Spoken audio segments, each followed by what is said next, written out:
खुदा का जिक्र करे, जिक्र मुस्तफा न करे, हमारे मुंह में हो ऐसी जुबान खुदा न करे. அஸ்ஸலாமு அலைக்கும் வரஹ்மத்துல்லாஹி தஆலா வபரகாத்துஹு. பிஸ்மில்லா வஸ்ஸலாத்து வஸ்ஸலாமு அலா ரசூலில்லாஹ். அம்மா பஅத். அன்பிற்கினிய இஸ்லாமியர்களே, இந்த தேவபந்திகள், பெருமானார் ஸல்லல்லாஹு அலைஹி வஸல்லம் அவர்களை இழிவுபடுத்தக்கூடிய இந்த தேவபந்திகள், பெருமானார் ஸல்லல்லாஹு அலைஹி வஸல்லம் அவர்கள் ஹயாத்து நபியாக இருக்காங்க. ஆனால் அது அந்த ஹயாத் பர்சக் சம்மந்தப்பட்ட விஷயம் அப்படின்னு தாருல் தேவபந்துடைய ஃபத்வா. இந்த உலகத்தில் வரமாட்டாங்க என்பது இவங்களுடைய கொள்கை. அதாவது பெருமானார் ஸல்லல்லாஹு அலைஹி வஸல்லமுக்கே இருக்காத சிறப்பு, தனி சிறப்பு தங்களுடைய பெரியார்கள் அப்படின்னு வந்துச்சுன்னா அது எல்லாமே இவங்களுக்கு கூடும். ரசூலுல்லாஹி ஸல்லல்லாஹு அலைஹி வஸல்லமுக்கு இல்லாத விஷயம்லாம், அதாவது யாராச்சும் பெருமானார் ஸல்லல்லாஹு அலைஹி வஸல்லம் இந்த உலகத்துக்கு வருகை புரிகிறார்கள் அப்படின்னா அது கிடையாது அப்படின்ருவாங்க. அது பர்சக் சம்மந்தப்பட்ட விஷயந்தான். தாருல் தேவபந்துடைய ஃபத்வாவிற்கு அதே மாதிரி இவங்களுடைய பெரியார்கள் எதுவும் சொல்கிறாங்க, எழுதுகிறாங்க. அல்பராயினுல் காத்தியா மற்ற விஷயங்களையும் பார்க்கலாம். ஆனால் இவங்களுடைய பெரியார்களை பற்றி இவங்க என்ன சொல்கிறாங்க பாருங்கள். இது அஷ்ரஃபுஸ் சவானி, அஷ்ரஃப் அலி தானவியுடைய வாழ்க்கை வரலாறு, முதல் பாகம் 12வது சஃபால எழுதினது அசீசுல் ஹசன் அப்துல் ஹக், நாஷிர் மக்தபே தாலிஃபாத் அஷ்ரஃபியா தானா பவன். அதில் அஷ்ரஃப் அலி தானவியுடைய முப்பாட்டனார் அவரை பற்றி வரக்கூடிய சம்பவம். அவர் இறந்துட்டார். இறந்த பிறகு நடக்கக்கூடிய சம்பவம். அவர் ஷஹீத் ஆயிட்டார் அப்படின்னு சொல்கிறாங்க. சரி, அது என்ன ஆனிச்சு அல்லாஹு ஆலம். சரி, இப்போ ஷஹாதத் கே பாத் ஏக் அஜீப் வாக்கியா ஹுவா. ஷஹாதத்துக்கு பிறகு ஒரு வித்தியாசமான சம்பவம் நடந்துச்சு. ஷப் கே வக்த் அப்னே கர் மிஸ்லே ஜிந்தா கே தஷ்ரீஃப் லாயே. இரவின் சமயத்தில், ஒரு இரவு பொழுதில் தன்னுடைய வீட்டுக்கு உயிரோடு இருப்பவரை போல வருகை தந்தார். யார்? இறந்த பிறகு முப்பாட்டனார், அஷ்ரஃப் அலி தானவியுடைய முப்பாட்டனார். அவர் அப்னே கர்வாலோக்கு மிட்டாய் லாக்கர் தி. தங்களுடைய வீட்டார்களுக்கு மிட்டாய் கொண்டு வந்து கொடுத்தார். அவர் ஃபர்மாயா कि अगर तुम किसी से जाहिर ना करोगे तो इसी तरह रोज़ आया करेंगे. மனைவி இடத்துல சொல்கிறாரு, நீ யாருக்கும் இதை பற்றி சொல்லலைன்னா இதே போலவே ஒவ்வொரு நாளும் வருகை தருவேன் அப்படின்னு சொல்கிறார். लेकिन उनके घर के लोगों को ये अंदेशा हुआ कि घर वाले जब बच्चों को मिठाई खाते देखेंगे तो मालूम नहीं क्या शुबा करें, इसलिए जाहिर कर दिया.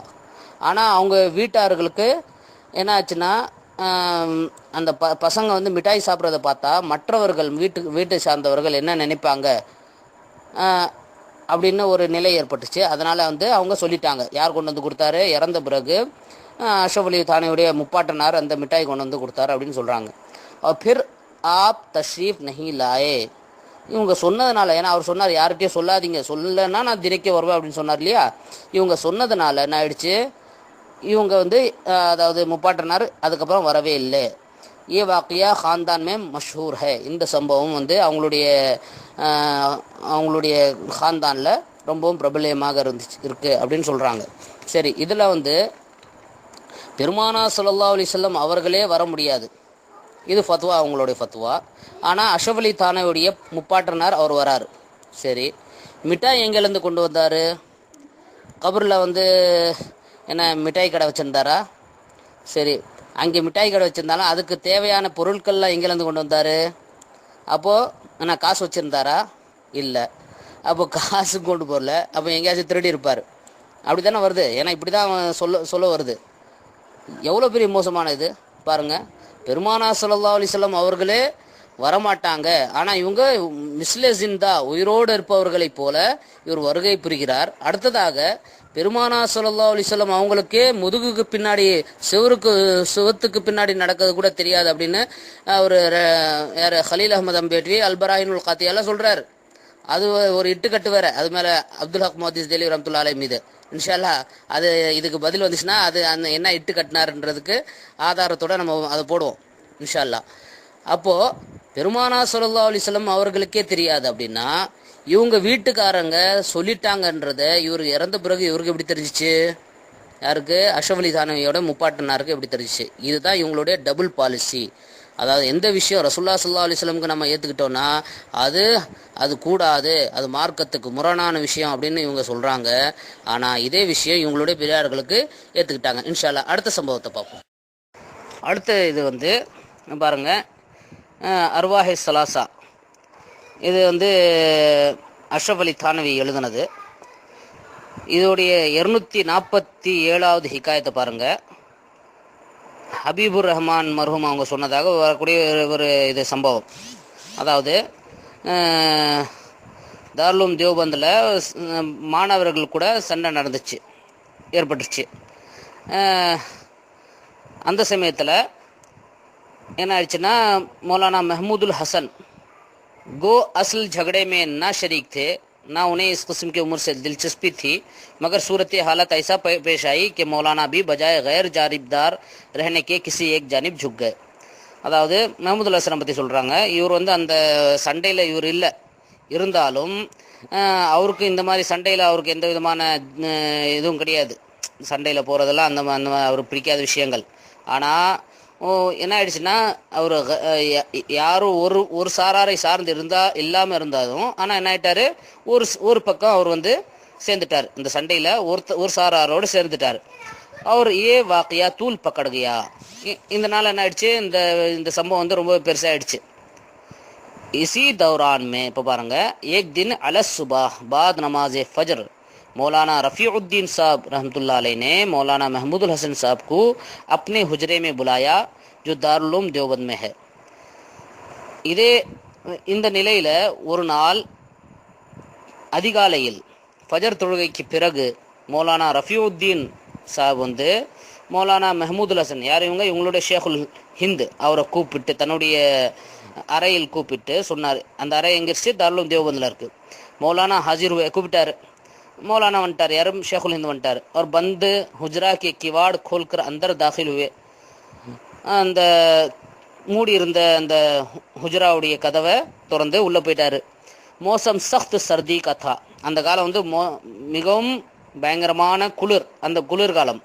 मौलाना रफ़ीउद्दीन साहब ने फरमाया कि पहले ये मेरा रूई का लिबादा देख लो. மௌலானா ரஃபீஉத்தீன் சாப் அவங்க சொன்னார், முதல்ல என்னுடைய இந்த பஞ்சாலான என்னுடைய இந்த ட்ரெஸ்ஸை பாருங்கள். நான் குளிர் காலத்துக்கு குளிர்லேருந்து பாதுகாக்கிறது அந்த பஞ்சாலான அந்த இது கோட்டு போடுவாங்க, அதை பாருங்கள் அப்படின்னு சொல்லிட்டு மௌலானானே லிபாதா தேக்கா तो तर था. அப்போ மௌலானா அந்த அந்த துணி அவருடைய அந்த ட்ரெஸ்ஸை பார்த்தாரு. அது நனைஞ்சிருந்துச்சு. और खूब भीग रहा था, ரொம்ப நனைஞ்சிருந்துச்சு. फरमाया कि वाक़या ये है कि अभी अभी मौलाना नानोतवी रहमतुल्लाह अलैह जसद उनसरी के साथ मेरे पास तशरीफ़ लाए थे. இது எப்போ நடக்கக்கூடிய சம்பவம்? அதாவது காசிம் நானூற்றி சேர்த்த பிறகு நடந்த சம்பவம். அவர் சொல்கிறாரு, வாக்கையா, அதாவது சம்பவம் என்னவென்றால், இப்பொழுதுதான் மௌலானா தானவி தன்னுடைய உடலோடு என்னிடத்தில், இந்த உலகத்தில் இருந்துச்சுல அந்த உடல், அதோட என்னிடத்தில் வந்தார். जिससे मैं एकदम पसीना पसीना हो गया. அதனால் அவரை பார்த்த உடனே நினைச்சு எனக்கு நனைஞ்சிட்டேன், வேர்வையில் நனைஞ்சிட்டேன். और मेरा लिबादा तर हो गया. அதனால தான் என்னுடைய ட்ரெஸ்ஸும் நனைஞ்சிடுச்சு அப்படின்னு சொன்னார். அவர் फरमाया कि महमूद हसन को कह दो कि वो इस झगड़े में ना पड़े. என்ன சொன்னார், महमूद ஹசனுக்கு சொல்லுங்க, அவர் இந்த சண்டையில் அவர் சேர வேணாம் அப்படின்னு சொல்லுங்க. பஸ் मैंने ये कहने के लिए बुलाया है. நான் இது சொல்கிறதுக்காக உங்களை கூப்பிட்டேன், இதுக்காக தான் கூப்பிட்டேன் அப்படின்றார். புரியுதா? उड़ने मौलाना महमूद हसन साहब ने अर्ज़ किया कि हज़रत मैं आपके हाथ पर तौबा करता हूँ कि इसके बाद मैं इस क़स्से में कुछ ना बोलूँगा. मौलाना महमूद हसन இதுதான் மிகப்பெரிய விஷயம் பாருங்க. महमूदुल हसन ஷேகுல் ஹிந்த் அவர் சொல்கிறாரு, ஹசரத் நான் உங்களோட கையில் தௌபா செய்கிறேன், இதுக்கப்புறம் இந்த சண்டை சச்சரவில் நான் ஒன்றும் சொல்ல மாட்டேன் அப்படின்னு சொல்கிறாரு. என்ன அர்த்தம்? என்ன சொல்லியிருக்கணும் ஷேகுல் ஹிந்துக்கு? இப்போ பெருமானா ஸல்லல்லாஹு அலைஹி வஸல்லம் பற்றியே நம்மளுடைய அகீதா என்ன? பெருமானா ஸல்லல்லாஹு அலைஹி வஸல்லமே வரமாட்டாங்க. ஆனால் இவருன்னா பெருமானாரோடையே பெருசாகிட்டாங்களா யார்? காசிம் நானூத்வி. அப்போது நீங்கள் சொல்கிறது தவறு தானே, பொய் தானே அப்படின்னு சொல்லாமல் அவர் ஏற்றுக்கிறார். தன்னுடைய கொள்கைக்கு மாற்றமான இதாக இருந்தாலும், ஏன்னா அவங்களுடைய பெரியார் இல்லையா, அதனால் ஏற்றுக்கிறார். ஏற்றுக்கிட்டு தௌபா செய்கிறார். சரி, அடுத்தது ரசூலுல்லாஹ் ஸல்லல்லாஹு அலைஹி வஸல்லம் அவங்களுக்கு அதாவது சுவர்த்துக்கு பின்னாடி என்ன நடக்குது அது தெரியாது, இல்முல் கைபு. இவருக்கு எப்படி தெரிஞ்சிச்சு? காசிம் நானூத்விக்கு செத்த பிறகு யார் அவருக்கு சொன்னாங்க? ஒன்று அந்த உடலோடு வராரு, இது பெருமானார் ஸல்லல்லாஹு அலைஹி வஸல்லம்க்கு சாத்தியம் இல்லை, இது கூடாது அப்படின்னு இவங்க சொல்லக்கூடிய கொள்கை, இவங்களுடைய கொள்கை, தேவபந்திகளோட கொள்கை. ஆனால் அவங்களுடைய பெரியார் காசிம் நானூத்விக்கு அதை ஏற்றுக்கிறாங்க. அதே மாதிரி இல்முல் கைப் ரசூலுல்லாஹ்க்கு கிடையாது, ஷிர்கு அப்படின்லாம் சொல்லக்கூடியவங்க இந்த காசிம் நானூத்விக்கு எப்படி தெரிஞ்சு போச்சு? அப்போ இவங்களுக்கு எது மற்றவங்களுக்கு அதாவது பெருமானாருக்கு ஏற்றுக்கிட்டா அது ஷிர்கு, ஆனால் இவங்களுடைய பெரியார்களுக்கு ஏற்றுக்கிட்டா இதுதான் தௌஹீது. இதுதான் தேவபந்துடைய உண்மையான முகம். அல்லாஹ் இவங்களோட இடத்திலிருந்து பாதுகாப்பானாக.